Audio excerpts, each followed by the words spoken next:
After studying this module, you shall be able to learn about primary and secondary kinds of headaches and cranial neuralgias, identify various kinds of seizures, learn about meaning in various types of epilepsy, understand the causal factors, diagnosis, treatment and prognosis of epilepsy.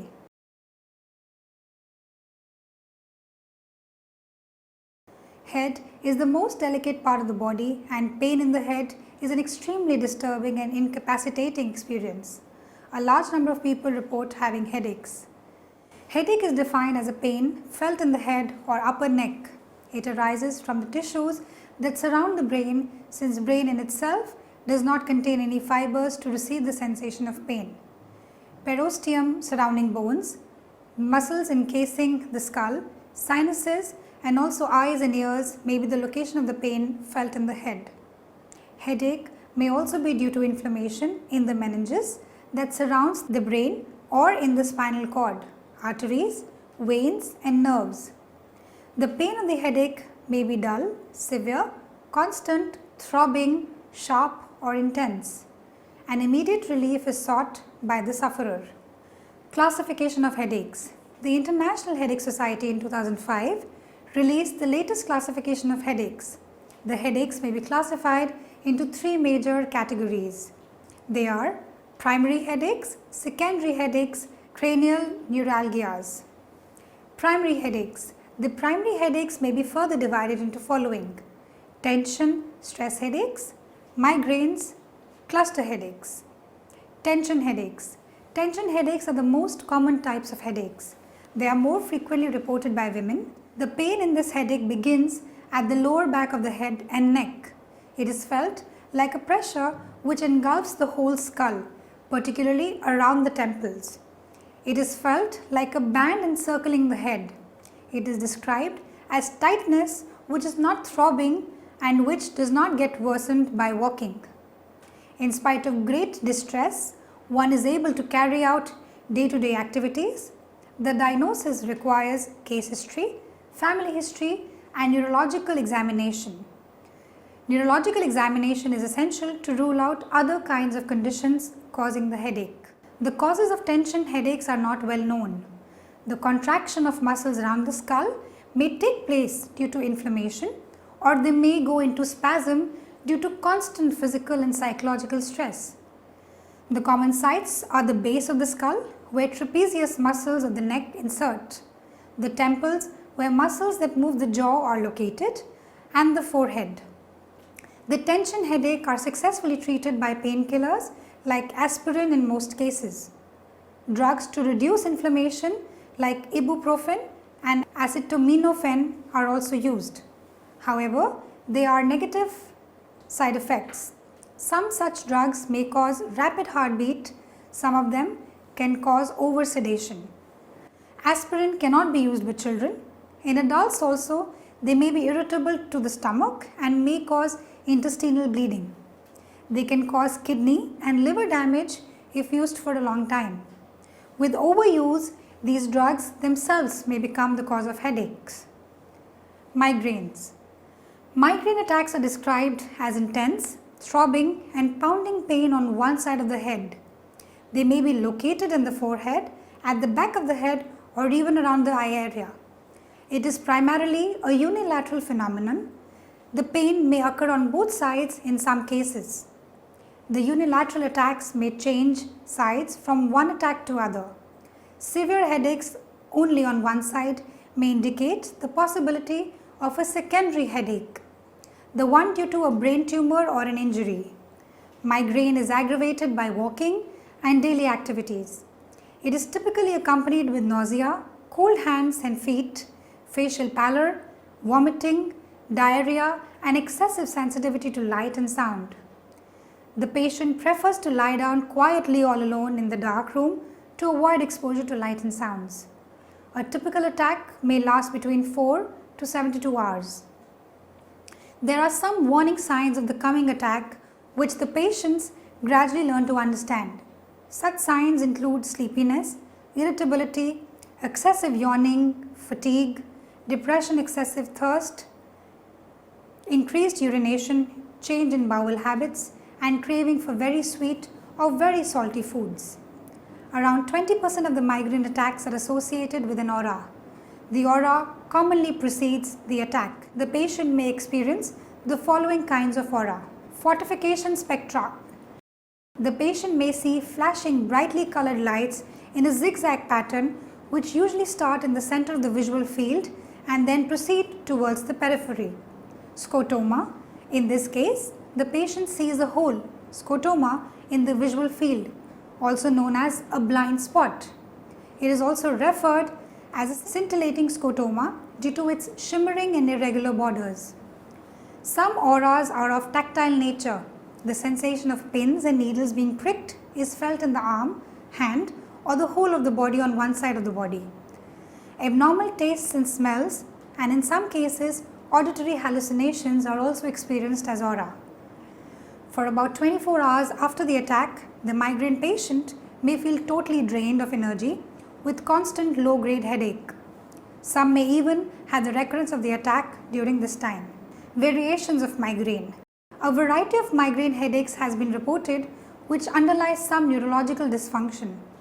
The part of the body affected depends on the area of which the brain goes dysfunctional. The dysfunction in the vertebro-basilar migraine is located in the brain stem.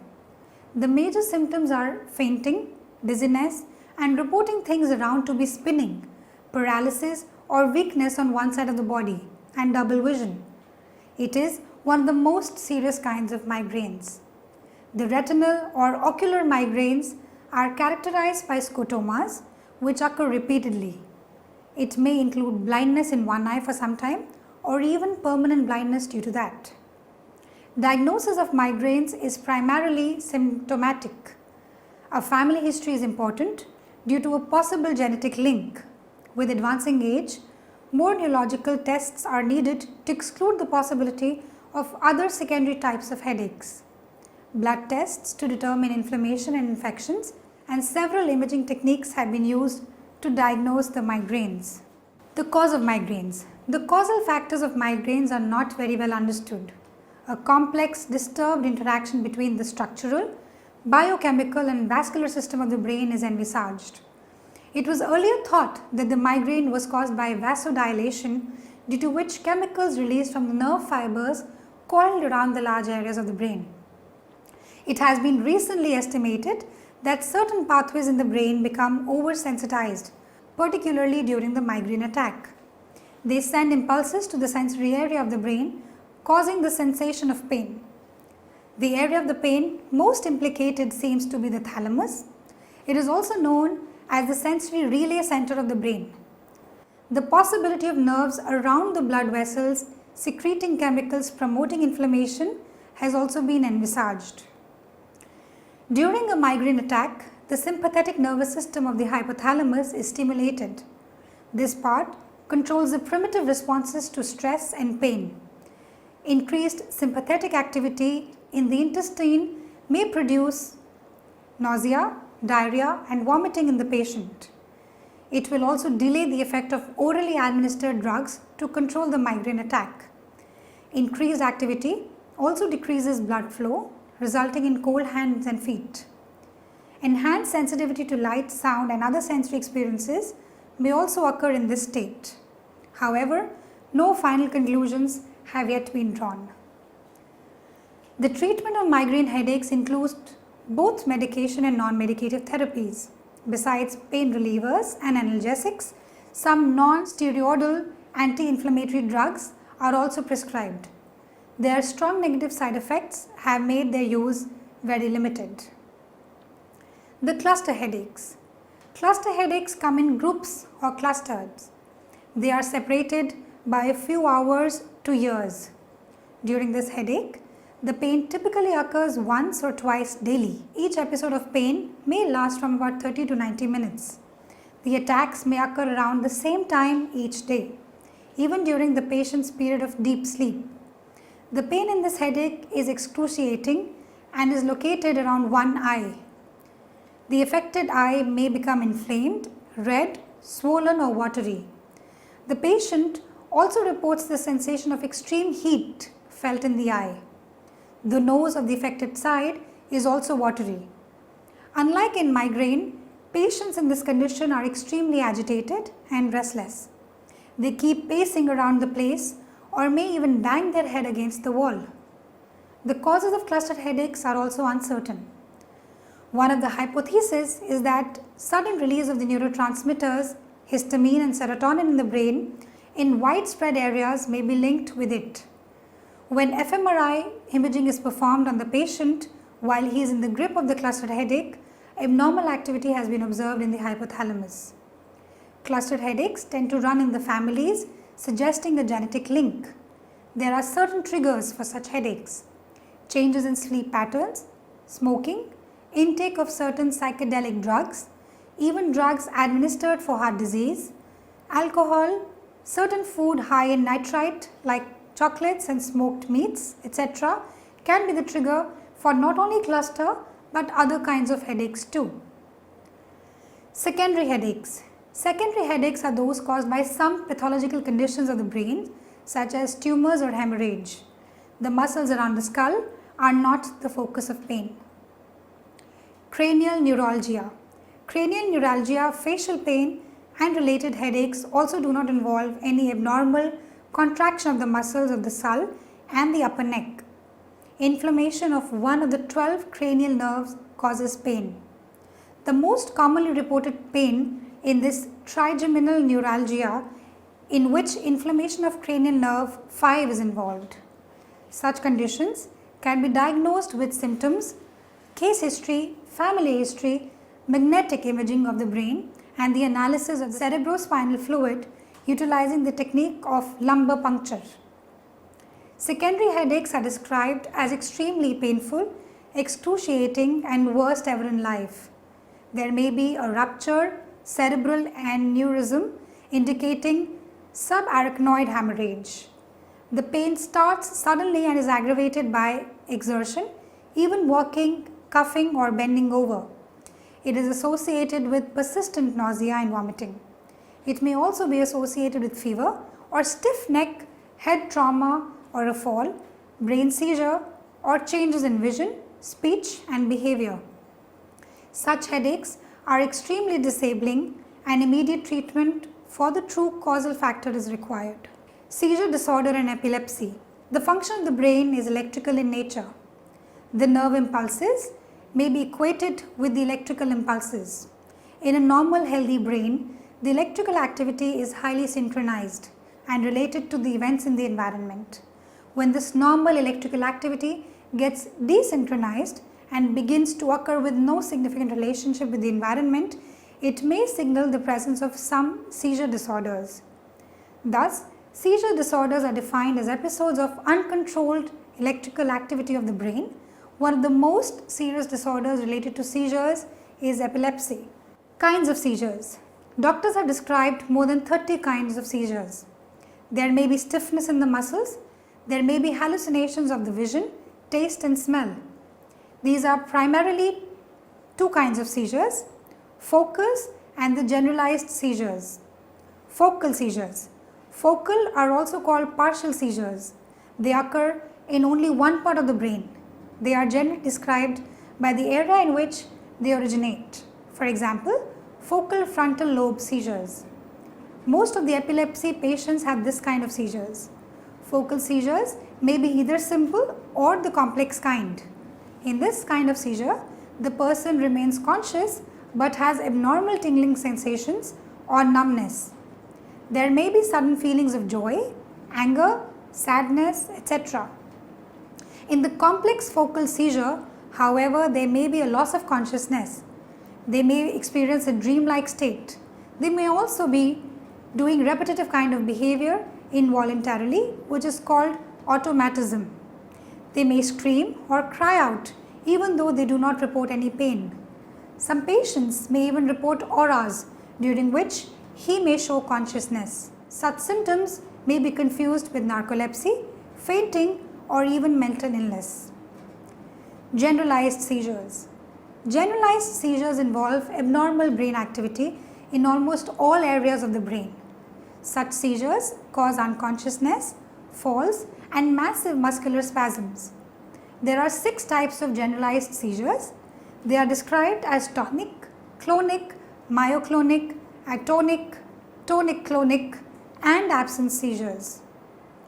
In tonic seizures, the muscles become stiff, patient loses balance and falls over backwards. They may come out without warning and the patient recovers quickly. In clonic seizures, the patient may lose consciousness, show muscular jerks, and may last for about 2 minutes. Myoclonic seizures generally occur immediately after getting up. Such seizures last for a short while. Atonic seizures are also called drop seizures. Muscles suddenly relax and the patient loses balance and falls. Such seizures are involuntary and short-lived. Tonic-atonic seizures, on the other hand, cause the body to become rigid and cause uncontrollable jerks. They are also called grand mal seizures. In the absence seizures, the person seems to be staring into spaces, loses awareness of his surroundings. These are also known as petit mal seizures. They may occur several times in a day and are more frequently seen in children. Many seizures begin as focal and they generalize to the whole of the brain. It may be difficult to identify non-convulsive seizures. Sudden changes in the behavior may be taken as mental disorders. Kinds of epilepsy. Several kinds of epilepsy syndromes have been identified. Each syndrome has a set or a combination of symptoms which characterize a particular kind of epilepsy. In absence epilepsy, seizures cause momentary lapses of consciousness, purposeless movement like blinking of eyes, jerking of hands, etc. They usually begin in childhood, but they do not affect basic intelligence. Concentration on schoolwork is adversely affected. Temporal lobe epilepsy is the most common epilepsy syndrome with focal seizures. They are associated with auras. It may also begin in childhood. Repeated attacks of the syndrome have been found to shrink the size of the hippocampus in the brain. Hippocampus is involved in learning and memory. This kind of epilepsy causes havoc in the life of the person. Neocortical epilepsy involves seizures that originate from the cortex in the brain. They may either be focal or generalized. It involves hallucination, muscular spasms, convulsions, emotional changes, and a variety of strange sensations. Lennox-Gastaut Syndrome develops in children. Such children have severe epilepsy with different types of seizures, including atonic seizures. They cause sudden fall. It is the most difficult to treat this kind of epilepsy. Ramessen's encephalitis is a progressive kind of epilepsy in which half of the brain shows continual inflammation and may require hemispherectomy, surgical removal of half the hemisphere of the brain. Such syndromes may remain throughout the life of the child. Some seizures in epilepsy may not impair cognitive functions. They are known as benign epilepsy. Epilepsy syndromes where the cognitive abilities get worse with time may be due to neurodegenerative processes and are known as progressive epilepsy. Some kinds of epilepsy syndromes begin before the age of 6 months and anticonvulsant drugs may not stop them. They may be treated with adrenocorticotropic hormone therapy. When are seizures not epilepsy? Such seizures have been described as first seizures, febrile seizures, non-epileptic events, and eclampsia. The condition of first seizure means what the person has only one event of seizures which is not followed by another one for several years. It may be due to reaction to certain drugs or due to brain damage and needs to be treated separately. Febrile seizures occur during high fever. Generally, they happen in the case of children and present a very alarming picture. However, anticonvulsant treatment is not recommended since the child may not have another episode of seizure. It needs care only if there is a strong parental history of the same. Non-epileptic events are also called pseudo seizures. Some seizures may be psychogenic in origin and are called the psychogenic seizures, which may indicate avoidance of stressful situations, need for attention, or a psychiatric disorder. Some other kind of seizures may be caused due to narcolepsy, cardiac arrhythmia, Tourette syndrome, and other severe medical conditions. Yet another condition of non-epileptic seizure is known as eclampsia. It suddenly develops in pregnant women and can be fatal. Seizures are accompanied by high rise in the blood pressure. This condition may be over after pregnancy, but it needs immediate treatment. Diagnosis of epilepsy. The most important diagnostic tool is the electroencephalograph EEG. The electric activity of the brain gets disturbed in epilepsy, and EEG provides information about frequent, amplitude, and synchrony of the electrical impulses in the brain. In some cases, it may not give full picture of the abnormality since the wave patterns are generated deep within the layers of the brain. This analysis needs to be carried out within 24 hours of the first attack of epileptic seizures. Video monitoring is generally used in conjunction with EEG to rule out the presence of other conditions like narcolepsy and cardiac arrhythmias. Use of imaging techniques like CAT scan, MRI, fMRI, and PET scan is one of the utmost value. They give us a picture of the structure as well as the function of the brain, allowing the differential diagnosis for tumor, hemorrhage, or an abscess in the brain. A new technique called SPECT, single photon emission computed tomography, is also used to locate the focus of seizures in the brain. Another new technique is the Magneto Encephalogram, MEG. The procedure of MEG does not require electrodes and it can pick up signals from very deep layers of the brain. Some other new techniques are the magnetic resonance spectroscopy, MRS, that can detect abnormalities in the chemical processes of the brain, and near infrared spectroscopy, NIRS, which can be used to detect oxygen levels in the brain. A medical history is taken to determine the genetic component. A count of attack is collected from the relatives since normally the person does not have memory of the attack. Blood tests are carried out to identify triggers, if any, like lead poisoning, anemia, other infections, and severe diabetes. Neurological, behavioral, and developmental tests are also done to study the extent of damage caused by the condition and its total impact on the individual. Causal factors in epilepsy. There are a number of possible causes of epilepsy. The focus has been on discovering causes within the brain and the environmental triggers. Since epilepsy is an abnormality in the brain wiring or the electrical functioning, an imbalance in the nerve signal chemicals, the neurotransmitters, has been the focus of research. Some patients are seen to have an abnormally high level of excitatory neurotransmitters. On the other hand, an underactivity of the inhibitory neurotransmitters may be reasoned in some other cases. Research has indicated the implication of glutamate, the excitatory neurotransmitter, and gamma aminobutyric acid, GABA, the inhibitory neurotransmitter in this context. An attempt made by the brain to repair itself after a head injury or a stroke also can disturb the brain wave patterns. Abnormalities during the period of brain development, pre or post-natally, can also disturb patterns of brain wiring.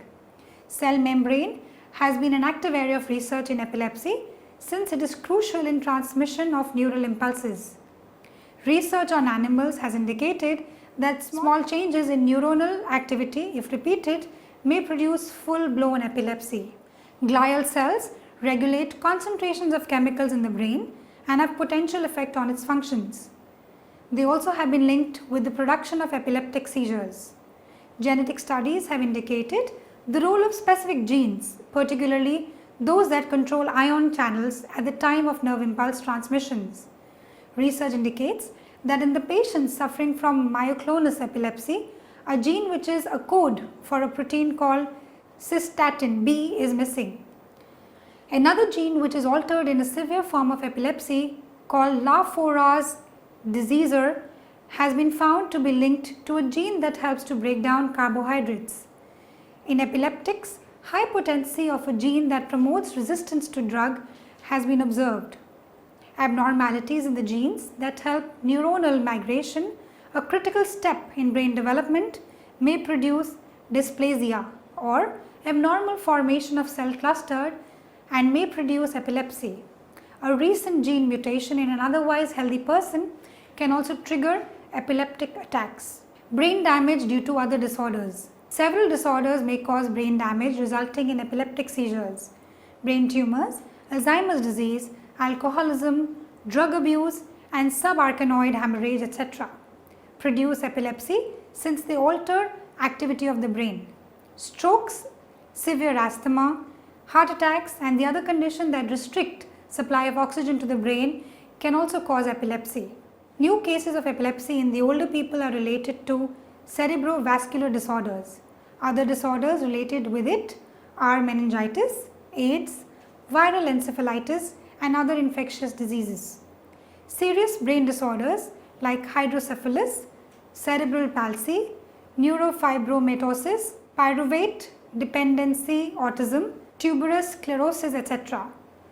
Epilepsy can also be caused due to an intoleration for wheat gluten called the celiac disease, since it produces allergic reaction in the brain. Direct head injuries have frequently produced epileptic seizures in the patients. Abnormal brain development due to maternal infections, poor nutrition, oxygen deficiency, and cerebral palsy is linked with epilepsy in infants and young children. Another important cause of epilepsy is poisoning. Exposure to lead, carbon monoxide, and even overdoses of medications are linked with seizures. There are some triggering factors for epilepsy. Sleep deprivation is one of the most powerful triggers. Other triggers include lack of sleep, physical or mental stress, too much of alcohol or cigarette smoking, hormonal changes, flashing lights, and a flicker of a computer monitor. Treatment and prognosis. The epileptic seizures can be successfully controlled by anti-seizure medications. However, complete cure is very difficult. The prognosis of the disorder is not very promising. Summary. Headache is defined as pain felt in the head or upper neck. Headaches may be classified into three major categories. They are primary headaches, secondary headaches, and cranial neuralgias. The primary headaches may be further divided into tension, stress headaches, migraines, and cluster headaches. Migraine attacks are described as intense, throbbing, and pounding pain on one side of the head accompanied with nausea, cold hands and feet, facial pallor, vomiting, diarrhea, and excessive sensitivity to light and sound. Cluster headaches come in groups of clusters. Inflammation of one of the 12 cranial nerves causes pain. When electrical activity of the brain gets desynchronized and begins to occur with no significant relationship with the environment, it may signal seizure. Temporal lobe epilepsy is the most common epilepsy syndrome. They are associated with auras, and imbalance in the neurotransmitters have been the focus of research in this context.